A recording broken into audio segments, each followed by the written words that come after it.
दो बड़ी important developments हैं। एक तो इंडिया का जो स्पेस टेक्नोलॉजी के अंदर उनकी जो प्रेजेंस है या उसको जिस तरीके से वो स्पेंड कर रहे हैं, उनका जो इदारा है इसरो, उस हवाले से कुछ डेवलपमेंट्स है वो यकीनन आपके साथ शेयर करेंगे। इसके साथ ही ताइवान ने एक अ, अ, क्या कह सकते हैं उसको, एक अल्टीमेटम दिया है या फिर एक उन्होंने अपने कंसर्न शो किए हैं कि चाइना हमारे मुल्क के ऊपर अटैक कर सकता है और घुस सकता है। तो वाक़ई ये पॉसिबल है या नहीं है?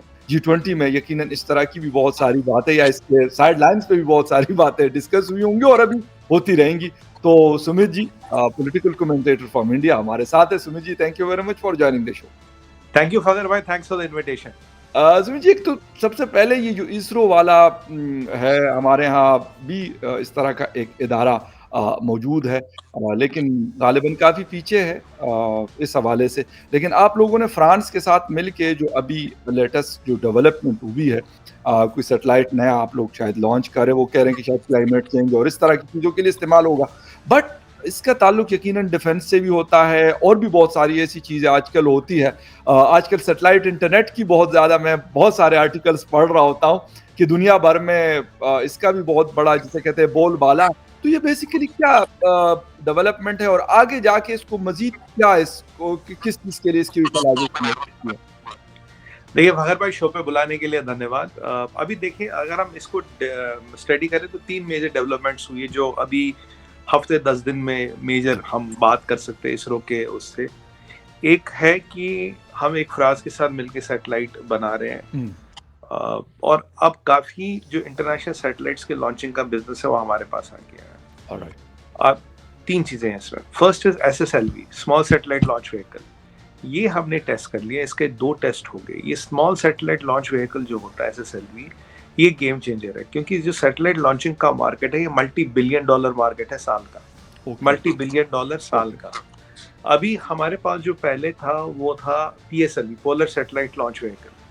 वो क्या होता है कि वो बढ़िया रॉकेट है, अगर मैं मतलब आराम से रबा रॉकेट है, उसको रेडी करने में करीब 60 दिन लगते हैं, और उस पर आपके पास एक सफिशिएंट पेलोड होना चाहिए, तब सैटेलाइट आप लॉन्च कर सकते हैं। अब ये जो SSLV है, PSLV वगैरह इंडिया के पास ऑलरेडी अच्छा, कोई दिक्कत है नहीं। अब जो SSLV है, इसमें क्या, इसमें 1 2 3 4 5 सैटेलाइट तक, 4-5 सैटेलाइट तक, एक लिमिटेड लोड ऑफ सैटेलाइट तक आप लॉन्च कर सकते हैं। तो आपको जरूरत नहीं कि बहुत हेवी सैटेलाइट मिले या बहुत बड़ी असाइनमेंट मिले। छोटे छोटे सैटेलाइट्स जैसे हमारे होते हैं लियो, मियो और जियो सैटेलाइट्स, जो 3 तरह के होते हैं depending on the distance. Like सबसे जो नजदीक होते हैं वो होते हैं लियो सैटेलाइट्स, मियो और फिर जियो सैटेलाइट्स होते हैं। तो अभी ये जो आजकल लियो सैटेलाइट्स का बहुत बड़ा मार्केट है, और अगर आप स्पेसएक्स वगैरह लो ऑर्बिट वाले जिसको कहा जाता है लो ना, ऑर्बिट सैटेलाइट, जी बिल्कुल, जी बिल्कुल। जो आप स्पेसएक्स वगैरह वाले की भी बात करें, और ये सब लियो सैटेलाइट्स पे है। अब तो पहली बात, अगर आप इस मार्केट की बात करें, इसमें 2 चीज है। क्या आपके पास SSLV है कि आप 70-72 घंटे की नोटिस में, 60 दिन तो बहुत ज्यादा होते हैं कि आप रॉकेट लॉन्च करें और किसी का भी मतलब फटाफट काम है, किसी का भी ऑर्डर आए, सैटेलाइट आप लॉन्च करें, वो प्रॉफिटेबल हो।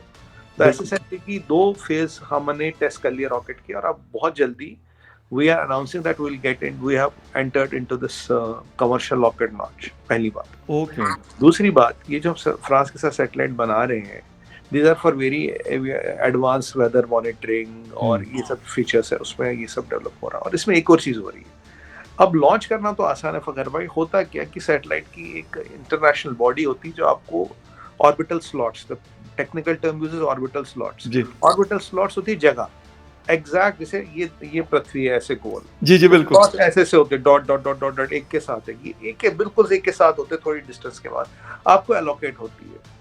पहले यूरोप में, जैसे यूरोप में आसा है, US में नासा है, ऐसे कई सारी एक इंटरनेशनल बॉडी है जो आपको ऑर्बिटल स्लॉट्स एलोकेट करती है। अब सैटेलाइट की जो लाइफ है 10 से 25 साल, depending on the type of satellite है। 25 साल बाद 2 तरीके, या तो आप सोचते हो कि ये सैटेलाइट खुद डिस्ट्रॉय हो जाए, और उससे डिब्रिस आने का खतरा होता है, मतलब कचरा, बिल्कुल, और वो कभी हार्मफुल भी होता है, और वो सैटेलाइट बाकी सैटेलाइटों को नुकसान भी पहुंचा सकता है जो भी एक्टिव है। और जो जहाज आसमान में है जो काफी कुछ आपका मिलिट्री जी, एसेट, बिल्कुल। सिविलियन एसेट है, उसको नुकसान पहुंचा सकता है। राइट। अब आपके पास ऐसी टेक्नोलॉजी होना चाहिए कि आप क्या करते हैं, अब इसको मोटा मोटा मतलब मैं आसान शब्दों में समझाऊं, आप इसको अर्थ के एटमॉस्फेयर में लाते हो। जैसे अर्थ के एटमॉस्फेयर में कोई भी चीज आती है, यूजुअली आपने देखा हो मीटियोर आते हैं, ये आते जल जाते हैं, बिल्कुल। मीटियोर के पीछे आग लगती है, वो इतना प्रेशर होता है, इतनी हीट है कि आग लग जाती है, और वो छोटा, अगर मीटियोर आता भी अधिकतर पे छोटे छोटे टुकड़े आते हैं, होते बड़े हैं पर वो जल के इतने से रह जाते हैं, इसलिए वो राइट। ज्यादा हार्मफुल नहीं होते। जी। क्या आप सैटेलाइट को ऑर्बिटल स्लॉट से निकाल के वहां ला सकते हो कि ताकि ये जले, और इसको सेफली, एक समंदर का एरिया होता उस पर डिसाइड किया जाता वहां ये सेफली इजेक्ट हो। ओके। तो ये टेक्नोलॉजी भी डेवलप कर ली है, अभी हम इसकी टेस्टिंग कर रहे हैं। तो फिर एसएसएलवी से क्या होगा, लॉन्चिंग, स्लॉट पे लॉन्च करने की कैपेबिलिटी है, small satellite launch vehicle PSLV भी, और इसको हुँ। अब अपने ऑर्बिटल स्लॉट से हटा के फिर इसको डिस्ट्रॉय, सेफली डिसमेंटल, हुँ। ताकि इसकी डिब्रिस में, वो टेक्नोलॉजी भी डेवलप कर ली है। तो दोनों तीनों चीजें, आपको तीनों चीजें चाहिए to be a big player, क्योंकि अभी इस मार्केट का जो डोमिनेंस है वो फ्रांस के पास है, और फ्रांस की हुँ। कंपनी है आर्यन स्पेस, ये ईएडीएस का पार्ट है, ये टुलूज में इनका हेड ऑफिस है, पेरिस के पास, जी। साउदर्न फ्रांस में टुलूज है, वहाँ इनका ऑफिस है, जी। जहाँ जहाँ एयरबस की मैन्युफैक्चरिंग वगैरह भी होती है। तो धीरे धीरे अब इस मार्केट में इंडिया एक बड़ा प्लेयर बन रहा है सैटेलाइट लॉन्च में, क्योंकि हमारा कॉस्ट और हमारी एफिशिएंसी जो है वो आर्यन स्पेस से कहीं ऊपर है, because we are much cheaper in cost and we are much faster than Arianespace. और ओके। अब ये जो कैपेसिटी आ गई है, और आपको बताऊं, ये जो ऑर्बिटल स्लॉट्स थे बड़े महंगे बिकते हैं, हुँ। जी। तो बहुत दुनिया में बहुत बड़ा बिजनेस है कि इन सैटेलाइट्स को अगर कोई उतार के डिस्ट्रॉय करे और ऑर्बिटल स्लॉट खाली करे, क्योंकि वो ऑर्बिटल स्लॉट फिर बिकता है, एंड इट्स अ बिल्कुल, लॉट ऑफ मनी। और बिल्कुल। दुनिया में जितने अब सैटेलाइट्स आ रहे हैं, ऑर्बिटल स्लॉट्स नहीं है, इतने सैटेलाइट्स हैं अमेरिका के पास या बाकी ओके। के पास। जी अच्छा सुमित जी एक चीज़ और बताइएगा क्योंकि आजकल कल मैं एक आर्टिकल पढ़ रहा था गार्डियन का और जी जो अभी दोहा में समिट हुआ है यूनाइटेड नेशन का बहुत सारी दुनिया के लोग आए हुए थे हमारे प्राइम मिनिस्टर साहब भी गए हुए थे लेकिन वहाँ पे बात हुई जो कम्युनिकेशन देने वाला जो उनका सेक्टर है यूनाइटेड नेशन का उन्होंने वेस्ट अफ्रीकन कंट्रीज़ की बात की कि वहाँ पे हम सेटेलाइट इंटरनेट लॉन्च कर रहे हैं क्योंकि वो शायद दुनिया का वाहिद इलाका है जो बहुत ही साइड पे है या फिर उनके पास इंटरनेट की एक्सेसिबिलिटी नहीं है बाकी दुनिया के मुकाबले में। उन्होंने यूरोप की एग्जांपल दी, यूएस की दी, चले पाकिस्तान या फिर हिंदुस्तान या फिर चाइना या फिर ये लोग यहाँ पे फिर भी हालांकि यहाँ पे भी हम कहते हैं कि हमारे पास वो स्पीड नहीं है वो सारी चीज़ें नहीं है लेकिन उसके मुकाबले में उनके पास बिल्कुल एक्सेसिबिलिटी नहीं है। तो उन्होंने कहा कि अब ये सेटेलाइट इंटरनेट की वजह से ये चीज़ मुमकिन हो रही है कि ये सारा कुछ किया जाए। तो इस साइड पे भी इंडिया कुछ कर रहा है या डिफेंस के हवाले से क्या कौन सी चीज़ें हैं जो इन फ्यूचर आपको लगता है कि जिस पे इंडिया काम करे जिस तरह यूएस कर रहा है, चाइना कर रहा है, यूके, फ्रांस कर रहा है? देखिए, एक टाइम था यार फ़खर भाई कि एक टाइम यहाँ भी काफ़ी जगह, मैं आपको 2000 के शुरू की बात करूँ, और इनफैक्ट यहाँ 90 से सैटेलाइट इंटरनेट अवेलेबल था, 90s में, राइट। और काफ़ी मिलिट्री इंस्टॉलेशन जो है वो अब भी सैटेलाइट सिस्टम्स पे चलती है, बिल्कुल। राइट।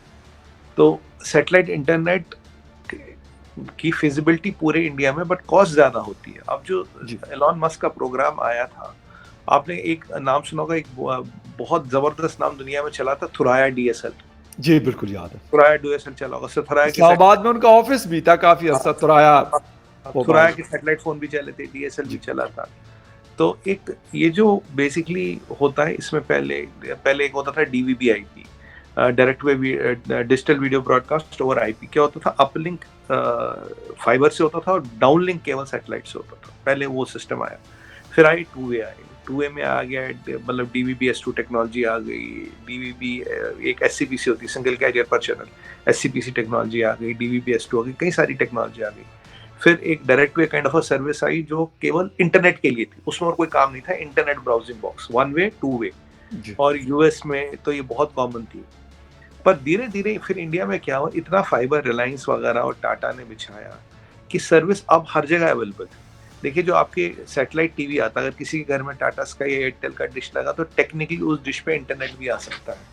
बट अब फाइबर इतना अवेलेबल है, इतना सस्ता है, इतनी कैपेसिटी है कि सैटेलाइट पे जो एक जितना आपको थ्रूपुट, एक तो इतना नहीं मिलता, और दूसरी उसका प्राइस ज्यादा होता है। अगर मिल भी जाएगा तो प्राइस ज्यादा होता है, लेटेंसी ज्यादा होती है। जी। जैसे फाइबर में लेटेंसी 25 से 40 मिलीसेकंड होती है, सैटेलाइट में डबल हॉप टेक्नोलॉजी में शायद 750 मिलीसेकंड की लेटेंसी आती है, जी, सैटेलाइट डिले जिसे कहते हैं। जी, जी। कई बार आप देखते हैं कि वो टीवी में अगर आपको हम जानते हैं कि स्टूडियो में बैठते थे, जब हम बोलते हैं कुछ टाइम बाद वो टीवी डिले। वो सैटेलाइट डिले। स्पेशली हमारा एक I am sorry to cut you, लेकिन हमारा दुबई में जब स्टूडियो से शो होता था और हम यहाँ पे एमसीआर में जाके बैठ के चेक करते थे, तो उसमें 3 से 4, कभी कभी 5 सेकंड का डिले भी हमें हाँ, जो है वो रिसीव होता था सैटेलाइट के जरिए। बिल्कुल, because that is called satellite delay. Exactly. और बट मिलिट्री कॉम्स वगैरह में यूज होता था। तो अब यहाँ इंडिया में अभी बात करें, यहाँ की कोई दिक्कत नहीं है, टेक्नोलॉजी है, बट यहाँ जो सैटेलाइट यूज होता है वो यूज होता है remote surveillance, telemedicine, border security, drone management, IoT management, sensor management, tsunami warning, right, telemedicine, quick deploy system जिन्हें क्यूडीआरस कहते हैं, मैन पैक्स कहते हैं, जो मैन पैक जो जी, जी, जी। पूरा सिस्टम मैन पे लग जाता है वो चलता है। और फिर मिलिट्री कॉम्स के लिए मिलिट्री कॉम्स सिक्योर्ड होती है, बिल्कुल, जैसे पोर्टेबल टर्म कहीं भी बिल्कुल। लगा दिया। तो इसमें बेसिकली जो बैंड्स यहाँ है, एक है सी बैंड, एक इंडिया सी बैंड भी कहते हैं जिसे एक्सटेंडेड सी कहते हैं, एक के यू है, एक के बैंड है, के ए बैंड है। के ए बैंड में अपर्चर छोटा होता है, थ्रूपुट ज़्यादा होता है। सी बैंड ज़्यादा स्टेबल होता है। के यू बैंड पे जितना हमारा ये टीवी वगैरह चलते हैं सब के यू बैंड पर चलते हैं। इसीलिए एक एक कहावत है, आप देखिए जिनके सैटेलाइट टीवी लगा, जब बारिश होगी तो आपका ये रुक जाता है, कहते हैं ना वेदर कंडीशन। मेरे घर में सुमित जी, मेरे घर में इंडियन ये जो आप डिश टीवी की बात करें मेरे पास है बहुत अरसे से। तो जब बारिश होती है तो उसके ऊपर बाकायदा आ रहा होता है कि बारिश की वजह से सस्पेंडेड है, और वो फिर नहीं आता। मैं आपको बताता हूँ क्यों आता है। तो technically speaking, frequency of a rain drop matches that of a frequency of के यू बैंड। जब बारिश होती है तो दोनों फ्रीक्वेंसी आपस में टकराती है और इसीलिए तब वो नहीं आता। अगर आपका सिग्नल नहीं आ रहे होते, ट्रांसमिशन हो, सी बैंड नहीं कटेगा, but C band is very sensitive to microwave. Example, अगर कोई माइक्रोवेव पास में होगा, इवन आप माइक्रोवेव ओवन को वैसे तो खुला होकर चलता नहीं, अगर आप खुला होकर चलाए या उसके पास रखे, वो इंटरप्ट करता है। तो मतलब they have their pluses and minuses. बिल्कुल सही।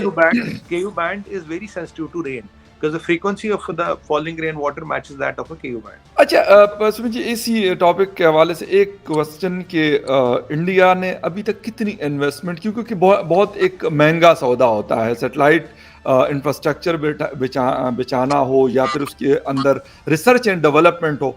मैं खुद इंजीनियर तो नहीं हूँ, लेकिन जब मैं पढ़ता हूँ तो बहुत ज़्यादा पैसा लगता है इसमें, बिलियन ऑफ डॉलर्स कहते हैं कि आप इसमें झोंकते हैं, और ये ज़रूरी नहीं है कि आप सक्सेसफुल भी हो, आपका फ्लॉप हो जाएगा 2 दफ़ा 3 दफ़ा, लेकिन फिर भी। और मुझे याद है कि आप लोगों का जब एक दफ़ा आज से शायद 2 या 3 साल पहले एक मिशन था, वो नाकाम हुआ था, और वो वहाँ आपके साइंटिस्ट बड़े रोए थे। पाकिस्तान में बड़ी मीम्स बनी थी, और उस वक्त फवाद चौधरी साहब ने एक बात की थी, वो मिनिस्टर थे उस वक्त, और बड़ी अच्छी मुझे उनकी बात लगी। कहते भाई उन्होंने ट्राई तो किया, एटलीस्ट उन्होंने कोशिश तो की इंडिया ने, हम तो कोशिश ही नहीं करते। तो फिर भी कितना ये मतलब जो एक्सपेंस है, तो इससे प्रॉफिट क्या हो सकता है, कितना बिजनेस जनरेट हो सकता है, इन शॉर्ट आपसे पूछना है। हाँ, ये अच्छा आपने सवाल पूछा फखर भाई। अभी इंडियन स्पेस जो है agency, that is rated number 4th in the world, और एक पूरे चार्ट्स था ऊपर टॉप 4 में आती है। और मैं आपको ये भी बात बताऊं, हमारा बजट नासा के 100th है। 100th है, और जिसमें जितने में हमने मंगलयान भेजा था उतने में तो हॉलीवुड की पिक्चर नहीं बनती। हमारे पास रिकॉर्ड है 104 सैटेलाइट भेजने का। जब 104 सैटेलाइट हमने वहां भेजे स्पेस में, आज तक नासा नहीं भेज पाई बाय द वे। तब डोनाल्ड ट्रम्प थे, तो डोनाल्ड ट्रम्प ने किसी से पूछा, मैंने ऐसा सुना है कि इंडियंस ने 104 सैटेलाइट, ये सच है? उन्हें लगा शायद व्हाट्सएप यूनिवर्सिटी पे कुछ खबर आई। तो उन्होंने बोला नहीं साहब ये सच है। तो बोला तो नासा ने कितने भेजे? बोला नासा तो नहीं भेज पाए। कह रहे ये कर क्या रहे फिर? ये डोनाल्ड ट्रम्प ने बोला था भाई ये कर क्या रहे। और इतने कम टाइम में इतनी, आप क्रायोजेनिक इंजन की बात करें, PSLV, GSLV, SSLV, GOV satellites, Mangalyaan, अब मून मिशन, इस साल 5 बड़े मिशन जा रहे हैं इसरो के। तो अब अब हमने प्राइवेट सेक्टर को भी इसमें लाया है। अब पहले हमारे प्राइवेट सेक्टर कंपनी ने एक रॉकेट लॉन्च कर दिया, 3 सैटेलाइट लॉन्च कर दिए उसमें, और अब काफी सैटेलाइट कंट्रियों की सैटेलाइट लॉन्चिंग यहाँ से हो रही है। फखर भाई, आने वाले टाइम में it's 500 billion to $1 trillion industry. Space is 500, और ये जो SSLV है, ये alone is a multi-billion-dollar business per year. क्योंकि ये जब ज़बरदस्त। आपके पास नहीं है, तो इसीलिए मैंने पहले समझाया था आसान टर्मों में, बिल्कुल समझ गए, बिल्कुल। सैटेलाइट को ऊपर छोड़ना और वहां से निकालना, ऑर्बिटल स्लॉट खाली करना और उसको डिसमेंटल करना, ये बिल्कुल ठीक। दोनों कैपेबिलिटीज आपके पास होनी चाहिए, दोनों डेवलप कर दी गई। ज़रूरी है ये, दोनों ज़रूरी है, बिल्कुल सही। अच्छा सैटेलाइट कम्युनिकेशन क्योंकि पता नहीं व्यूअर्स कहेंगे कि यार ये टेक्निकल बातें कर रहे हैं, वैसे सुमित साहब को तो पता है इन चीज़ों का, लेकिन मैं ज़ाती तौर पे मुझे इंटरेस्ट बहुत है इन चीज़ों में इसलिए मैं थोड़ा-सा इसमें बड़ी इंटरेस्टिंग चीज़ है साहब ये, बड़ी। और अब भी बिल्कुल। मैं बता दूं, और आज जी, जी और रिवर्स आजकल में क्यों एक चीज़ बता दूं, जी, जी, देखिए जितना भी आपका जहाज में कॉम चलता है, जी, सैटेलाइट कॉम चलता है, आपका शिप में चलता है, सैटेलाइट कॉम चलता है, बिल्कुल। आपका जो मिलिट्री कॉम चलता है वो सैटेलाइट कॉम ही चलता है, क्योंकि और ये हमेशा यूज किया जाएगा for redundance, for quick deployment, for this, क्योंकि आपका फाइबर वाइबर होता है, but again dependence is on satellite. और जो ब्रॉडकास्ट है, जो आपके घर में टीवी आता है, वो 99% केसों में जहाँ फाइबर वगैरह नहीं है, 99% केसों में वो सैटेलाइट से ही आता है, because this is a logic, cost of broadcasting to one side और 1 बिलियन साइट्स इज सेम। बिल्कुल क्योंकि सुमित जी अभी आजकल पीटीए पाकिस्तान टेलीकम्युनिकेशन अथॉरिटी के साथ जो एलन मस्क का जो स्टार लिंक है उनकी कुछ बातचीत हो रही है और वो ये कह रहे हैं कि सिक्योरिटी के मसाइल है। और अभी क्योंकि वैसे मैं आपको एक छोटी सी बात बता दूं, आपको शायद हैरानगी हो तो, लेकिन उस मीटिंग के अंदर ये बात की गई कि हमारे पड़ोस के जो ममालिक है, स्पेशली हिंदुस्तान की एग्जाम्पल उस मीटिंग में दी गई। और उनको जब वो रिस्पॉन्ड कर रहे थे, कहते अभी तक उन्होंने भी अलाउ नहीं किया, तो इसलिए हम अभी अलाउ नहीं कर सकते उनको कि क्या स्टारलिंक को हमने इजाज़त देनी है, परमिशन देनी है। लेकिन क्योंकि पाकिस्तान में शायद आप लोगों के पास लाखों किलोमीटर आपके पास ऑप्टिकल फाइबर होगा, हमारे पास इतना ज़्यादा नहीं है। मेन सिटीज़ में है, लेकिन जो हमारे रिमोट इलाके हैं वहाँ पे इंटरनेट काफ़ी स्लो रहता है। तो उस हवाले से लोग ज़्यादा इंटरेस्ट ले रहे हैं पाकिस्तान में कि यार अगर ये आ जाता है तो एक अच्छी कनेक्टिविटी हो सकती है, स्पेशली बलूचिस्तान में, खैबर पुख्तनख्वा के बहुत सारे इलाके ऐसे हैं, कश्मीर और गिलगित बल्तिस्तान, ये ऐसे एरियाज हैं कि यहाँ उस चीज़ की ज़रूरत है। कब होता है, कैसे होता है, हमें नहीं पता। लेकिन खैर चलते हैं ताइवान की तरफ। और ताइवान जो कंसर्न शो कर रहा है चाइना के हवाले से, हमने काफ़ी सारे शोज आपके साथ किए, लेकिन फिर भी कुछ ना कुछ उनको भी नज़र आया होगा कि उन्होंने ये स्टेटमेंट जारी किया कि वो हमारे ऊपर हमलावर हो सकते हैं। क्या आपको नज़र आता है कि वाकई ऐसा पॉसिबल है? देखिए फखर भाई, 2-3 चीज़ें इंपॉर्टेंट पीछे हुई है। पीछे अगर आप देखिए यूक्रेन की जो लड़ाई है, जो मेरा असेसमेंट है, जी, देखिए पुतिन के पास 25% एरिया है, उसमें 41% नेचुरल रिसोर्स है, सारा रशियन स्पीकिंग एरिया पुतिन के पास है, ठीक है। आपने दुनिया भर की उस पर सैंक्शनें लगाई, रशिया अब भी खड़ा है, ठीक है। रशिया ने अपना ऑयल और आर्म दोनों इंडस्ट्रियाँ चालू कर दी। रशिया का जो ऑयल में मार्केट शेयर है वो अब हिला नहीं सकता कोई, क्योंकि वो उसको मिल चुका है, वो ओपेक प्लस भी नहीं ले सकता। रशिया ने ऑयल में अपने आप को एस्टेब्लिश कर लिया। पहले रशिया ऑयल का प्लेयर नहीं था, नया मिडिल ईस्ट है रशिया ऑयल के मुकाबले। पहले रशिया नहीं था, पहले रशिया के पास आर्म्स था, आपने ऑयल भी दे दिया। पीछे रशिया ने क्या कर दिया, आर्टिक में अपना पूरा दबदबा कर लिया, आर्टिक में से उसने पूरा काम शुरू कर दिया। मैं आपको शुरू से कहता रहा रशिया का इंटरेस्ट आर्टिक है, Russia is not interested much in Ukraine than in Arctic. अब ज़ेलेंस्की क्या कह रहा है, अब देखिए ज़ेलेंस्की पे अमेरिका ने $50 बिलियन, टोटल $150 बिलियन लगा। ज़ेलेंस्की कह रहा आप F-16 दो, अमेरिका ने कहा नहीं देते, कह रहा लेटेस्ट टैंक दो, अमेरिका कहता है नहीं देते। सच्चाई ये यूक्रेन के बारे में 2-3 चीजें हैं। अभी अमेरिका का क्यूमुलेटिव डेट जो 34.1 ट्रिलियन हो गया, अमेरिका का debt has cross the savings of the country. तो एक और इंफ्रास्ट्रक्चर में करीब ट्रिलियंस ऑफ डॉलर लगाना एक बहुत खतरनाक सिचुएशन है। यहाँ चाइना का डेट करीब 52-53 ट्रिलियन डॉलर हो गया। आपको मैं बताऊं, दुनिया में करीब 110 एकलव्य न्यूज इंडिया, अंतर्राष्ट्रीय खबरों का मंच।